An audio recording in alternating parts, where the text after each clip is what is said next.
Welcome to this week's GCN Tech Clinic. You know the drill by now. You submit your questions using hashtag AskGCNTech, and then we get to them and we answer them. So first up this week, let's go with our first question, which is from Attila Salai, who says, hello, when I press my brake levers to brake, I have to push them very far back towards the bars. It takes a very long time to engage. Is there any way to adjust this so I don't have to press them so far?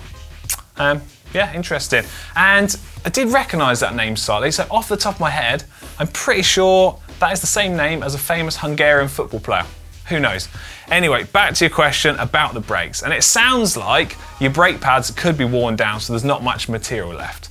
And it depends what type of braking system you've got, so we could need a little bit more information about that. But the first thing to check the brake pads, they aren't worn too low, and if they are, replace them. And if they look okay, you might need to adjust the system, and it depends what brakes you've got. If you've got cable brakes, you can just pull a little bit of cable through and tighten them back up. If they're hydraulic, it might mean that they need bleeding, so it might be worth a trip to the local bike shop. And on to our next question, which is in from Spencer McEwen, who says, should I strip the factory lubrication that comes on brand new chains? What do you do?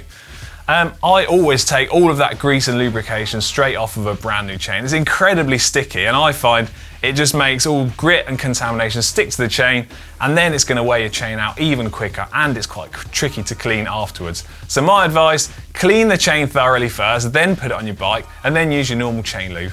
Perfect. Our next question in is from 13IG. 13 is for the B, so that's big boots. Question for Ollie. Does stubble add to wind resistance? You've got me today, so sorry about that. But no, stubble doesn't add to wind resistance. If anything, I think it reduces it, because that bit of stubble could create a boundary layer of air to help reduce drag even further. So it could be an advantage. Next question though is from Louis Dominiques. Says, hi, quick question about my upgrades. My current bike has an alloy frame, but a carbon fork with Shimano 105.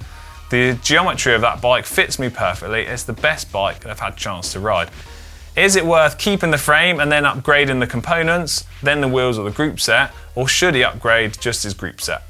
Will it be a lot of difference compared to a carbon bike? So in terms of what I would upgrade, I would choose to upgrade the frame first, because that's like the core and heart of your bike, and then later on, as those components wear out, you can upgrade them as they're worn out rather than replacing perfectly good parts. So frame first, then when the time comes, then upgrade all the other parts and the wheels if you need to as well. Next question in is from Eat Ride Grow, interesting name, who says, not a tech question. Well, you've used hashtag AskGCNTech. Anyway, what are the best conditions for attacking in a small breakaway? A tailwind, a headwind, a crosswind, some combination. I think it would be cool if GCN did a series of race tactics. The best time to attack in a race? Well, certainly not in a headwind and not in a crosswind, because one rider is certainly not going to overcome a group of riders in those conditions.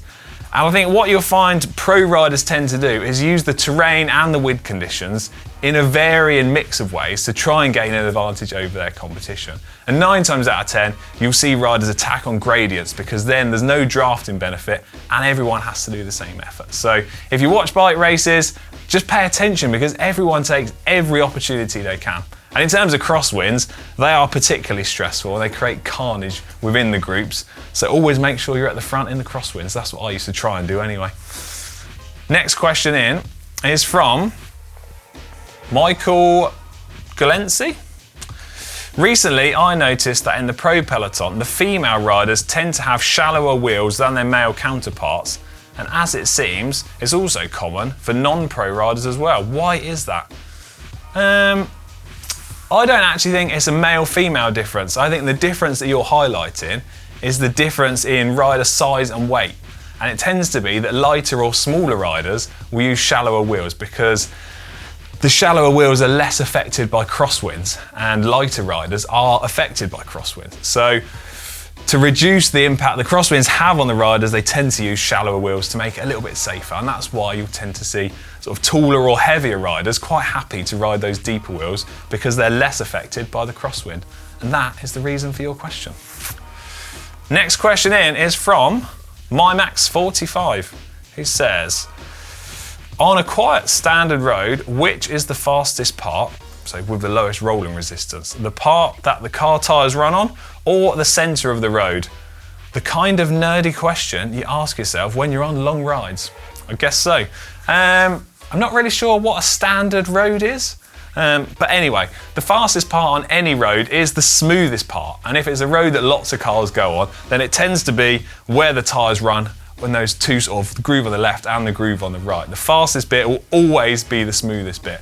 The crown of the road tends to still be a little bit rough and will be a little bit slower. So there you are. Stick to the smooth bit and you'll be as fast as you can be. On to our final question, which is from Mr. War Freak. Bizarre username, but yeah, fair enough. Is it possible to connect Ultegra Di2 derailleurs and Dura-Ace Di2 shifters? Yes, you can connect Ultegra Di2 and Dura-Ace Di2. However, you need to make sure that they're both the 11-speed system, not the 10-speed ones, because they're not compatible. And it's the same for mechanical as well. Ultegra and Dura-Ace can be interchangeable, and they have been so for quite some time now.